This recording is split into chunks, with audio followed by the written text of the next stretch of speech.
Tonight, we're kicking it off in Mansion Park with Carlisle quarterback Carter Wilson airs it out looking for his receiver Curtis Stroud. Altoona's Noah Stump jumps up for the interception but fails, tipping it right into the hands of Stroud, who walks it in for the touchdown. Let's watch it back in slow motion. Carter Wilson lobs it up in search of the end zone, but Stump comes into play with a perfect recipe for a perfect interception, but he ends up burning himself, serving the ball right into Curtis Stroud's hands, who puts points on the board for the Mountain Lions.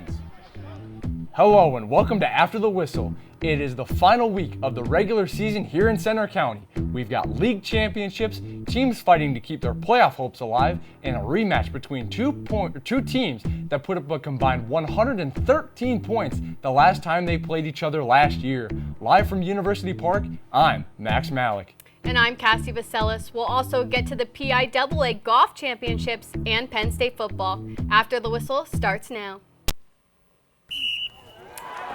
Not bad.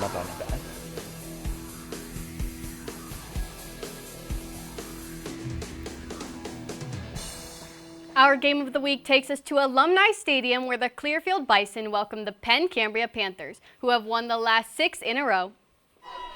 Bald Eagle student section is ready to go for this one. Second quarter, Grady Fisher takes the quarterback keeper to the end zone, but it's called back on a holding penalty. Next play, 10 yards back, Fisher has another chance, and he doesn't miss it, taking the ball all the way to the end zone, 19 yards for the touchdown. Good, strong, now powerful to running. the third quarter, Central Cambria's Cam Stevens takes the handoff and passes it downfield, but it is intercepted by Jackson Millward, and that's not all for him. The first of many great plays on defense. Back up on the goal line, Red Devils quarterback Mason Pittsinger uncorks it, but it is picked off by a one-hand by Jackson Millward, his second of the night. The Eagles shut out the Red Devils, winning 21-0. Central Cambria moves to 4-6 as their season comes to an end. Bald Eagle moves to 5-5 and will play in the first round of the District 6 2A playoffs. Our Game of the Week reporter Sophia Caruso took the drive over to Alumni Stadium. Sophia, what did you see? Cassie, you had some unique circumstances tonight. 2 teams played for more than just a win. 1, 2, 3, family! Central Cambria and Bald Eagle essentially had their own playoff game tonight.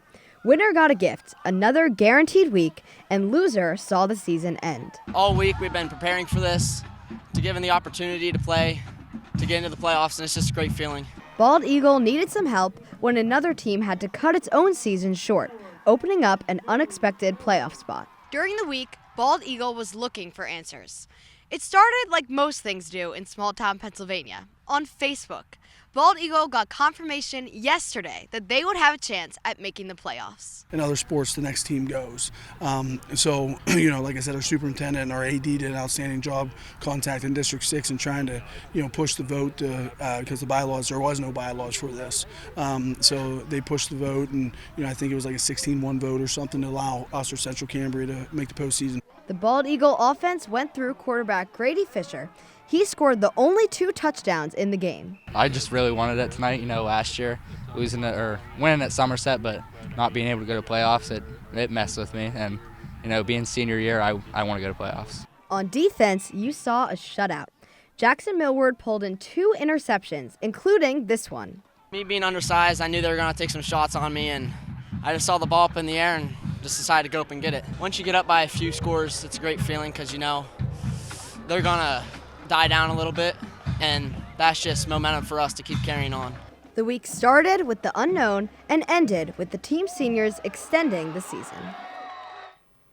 Bald Eagle had controlled the game from beginning to end, and now the season continues after Mount Union canceled the rest of their season.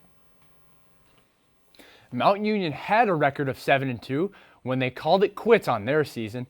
They had just one more game scheduled for tonight. The school released a statement that this decision was due to injuries and only having around 11 to 12 available players. In MedPen action, State College was in Harrisburg to face Bishop McDevitt. Last year's game between these two was a shootout, with the Little Lions winning 58-55. Bishop McDevitt Sebastian Williams hands the ball off here to Nazir Jones-Davis, who runs the ball, gets tackled, drops it, and State College's Kean Furmanak gets the ball on the fumble. Great awareness.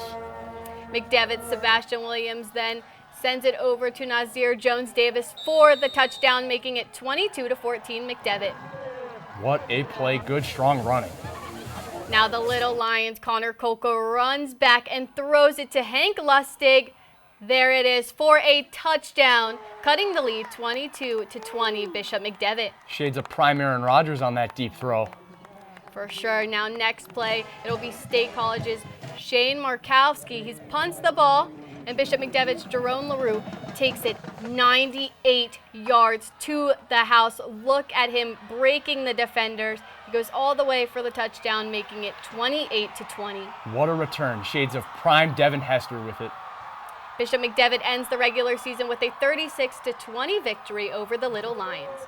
Both teams finished the regular season with an 8-2 record. State High will advance to the playoffs, but it is in the hands of Altoona whether they will have a bye or will face the Mountain Lions next week. The Greater Johnstown Trojans haven't won a game since the third week of September and hit the road against Bellefonte looking for their second win. Before kickoff, we start by honoring the band, the dance, and the cheer team seniors. Congrats on your performance during the last home game at Rogers Stadium. In the third drive of the game, Greater Johnstown's Cordell Porter under center goes for it himself and takes it 21 yards all the way to the house. The very next play, Bellefonte receiving the kick return, it's Ashton Howell who has men in front blocking for him as he takes it all the way down into Trojan territory for a run of 42 yards. To start the second quarter, Greater Johnstown quarterback Daniel Porter, scanning the field, looks to throw, and it is picked off by Bellefonte's Ashton Howell, who is knocked out of bounds at the 36. After a big offensive game, Bellefonte takes the victory with the final score being 24-31. Greater Johnstown ends the season with a 1-9 record, while Bellefonte improves to a 4-6 record. The Bedford Bison met Phillipsburg Osceola for the first time since 2023. PO band members enjoying their senior night festivities before kickoff, and there's the Bison running out, ready to go. What a squad. Mounties on the first drive of the game, 2nd and 9 in Bison territory. Jaden Jones takes the sweep 36 yards to the house. PO leads 7-0. Shades of prime Saquon Barkley in that navy blue 26. For sure. On the ensuing drive, Bison quarterback Gabriel Taylor fires over the middle, but it is intercepted by the Mountaineers' Aaron Davis. What a play, another great play in the secondary. After a couple of fourth down stops, PO is driving late in the first half on a 3rd and 9. It's Robert McClanahan on the reverse, breaking a tackle and scoring, making it 14-0 Mountaineers. PO would continue their dominance in the second half, taking this one 28-6. The Mounties end the regular season at 5-5 and will come up just short of postseason play, while Bedford ends their season at 2-8. Clearfield hosted Penn Cambria for the first time since both teams were in the Laurel Highlands Conference. Panthers taking on the Bison. Here we go. And they would jump on the board first as Corbin Vinglish catches the screen pass with blockers in front and takes it all the way for 6. What a play. Who said running backs can't make plays out of the backfield? But it wouldn't take the Bison offense long to score 6 of their own as Cooper Broad gets his first senior night touchdown by getting to the edge on a jet sweep. What a play, great awareness and great speed. But Colton Vinglish wasn't done either. The big man takes the handoff up the middle for another big score, and the Panthers would take the lead once again. The Bison stampeded back for a 34-28 win over the Panthers. Clearfield moves to 7-3 while Penn Cambria drops to 8-2. Both teams will await playoff opponents. Coming up, we have more highlights from around the area. But first, let's take a look at some scores from around District 6.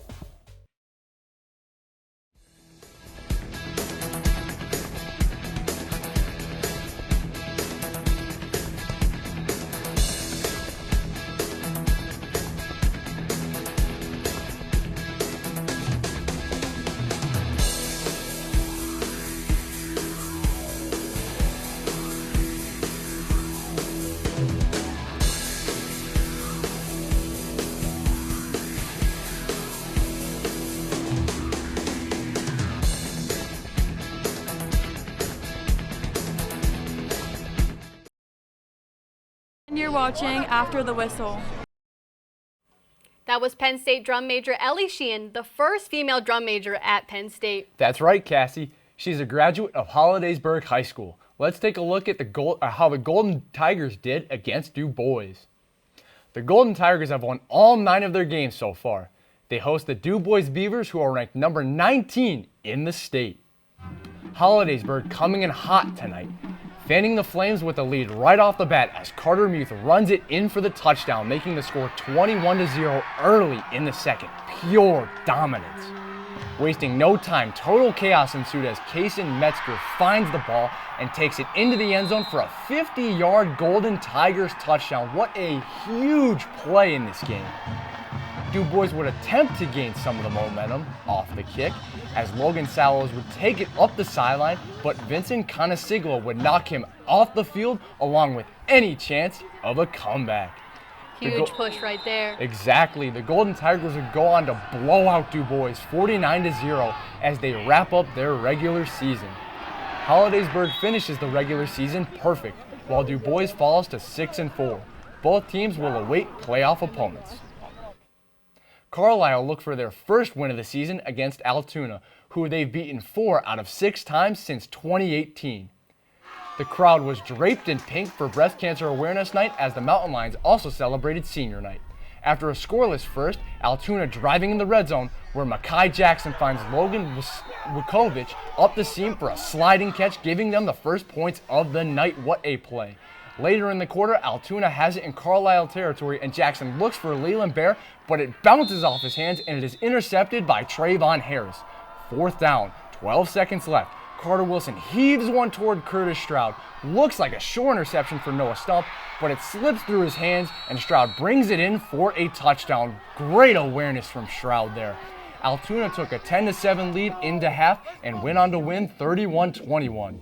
Carlisle finishes the season winless, while Altoona now has to decide if they'll face State College next week in the first round. The Hilltoppers are also looking for their first win and took this challenge to Penns Valley.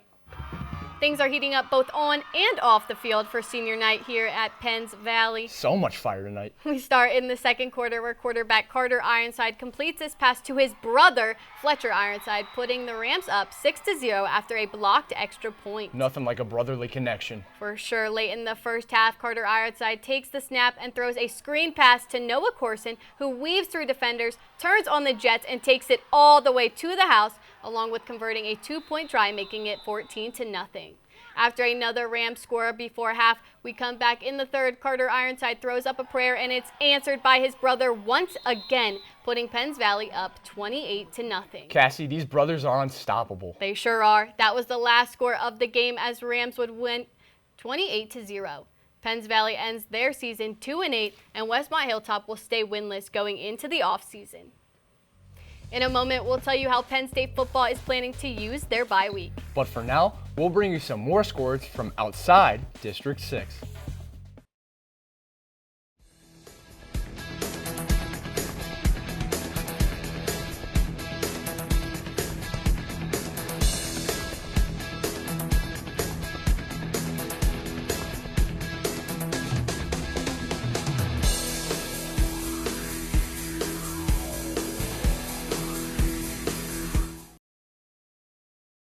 Welcome back to After the Whistle. Coming up, we'll take a look at Penn State football. But first, let's take a trip over to Penn State Golf Course, which hosted the PIAA Championships earlier this week. Reporting Zach Miller has the scoop on the individual rounds. Madison Koshko has a lot to look forward to. It feels amazing, and I'm so excited to go to Penn State next year. I can't wait. It's a great program. I can't wait to be a part of it. The Penn State commit just won her second consecutive individual PIAA Golf State Championship, closing out her high school career. I wanted to go in and have as much fun as possible because it was my senior year. That was my last day of high school golf, which is kind of crazy to think about. It was a battle of the elements these last 2 days, as cold temperatures, high winds, and rain would create some tough conditions out there on the course. It was definitely tough conditions. I just had to play a lot of approach shots low to stay under the wind and just play smart shots. Maybe not attack all the pins out there, just play smart.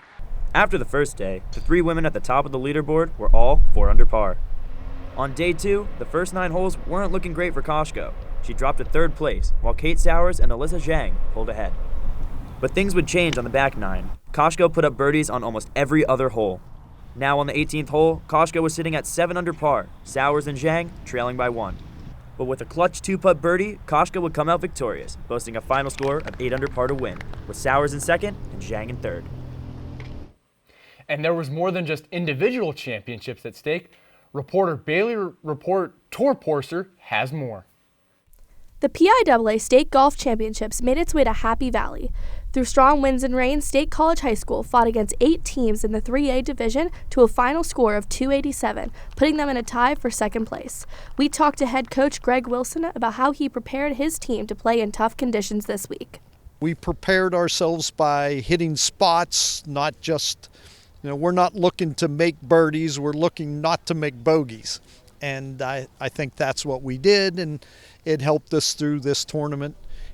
Junior Luke McGraw was a key element to State College's success. McGraw had the second best score on day 2, posting a 5 under 67. Luke went on to shoot a 2 over 74 during the team championships. But I think the most important part was playing in the elements. So today when it was cold and windy and a little bit of rain here and there, it just made it seem natural, In addition, State College's Charlie Ladrigo and Brady Wagger posted 2 scores under par during the team championships, ultimately leading the team to a score of 1 under par. It came down to the final shots, but Unionville's High School's Charlie Barrickman went 4 under on the back to confirm the win. We have our sights set on the state championship next year, and that's our goal, and we're going to work hard every day to make sure that happens. With After the Whistle, I'm Bailey Toporser. Thanks, Bailey. It's great to see District 6 well represented on the course. It certainly is. Now we have more on Penn State football from our reporter, Joey Draper. Joey? Thanks, Max. Penn State is in the middle of a 4-game losing streak and are on their final bye before they go to Columbus next weekend, a place that Penn State hasn't won in since 2011. The once preseason favorites for a national championship currently sit 15th in the Big Ten. The focus this week has been fixing what has gone wrong. Interim head coach Terry Smith was asked if this team still has anything to play for. They don't have a choice if they're going to play for me. Quit isn't in my vocabulary. We all have a job to do. Redshirt freshman Ethan Grunkemeyer, slated to make his second career start next week against the Buckeyes, will need help from his teammates to get productivity out of the offense. Coach Smith has made it a point of emphasis to get Nick Singleton and Katron Allen more involved to ease that pressure off Grunkemeyer. We just had a new install period. I thought we ran the ball really well on Saturday, so we want to fine-tune that. We want to get Nick Singleton going. We need both of those backs to really be at their very best. Another point of emphasis during the week off is going to be the defense. Jim Knowles' side of the ball has struggled to find consistency this season due to injury, personnel changes, and illness. Some players have put in extra work outside of practice to get better. It's pro-like, so this is really good for our guys that dream and wish to go to the NFL. This is what they're going to get, and they got to understand you have to apply yourself.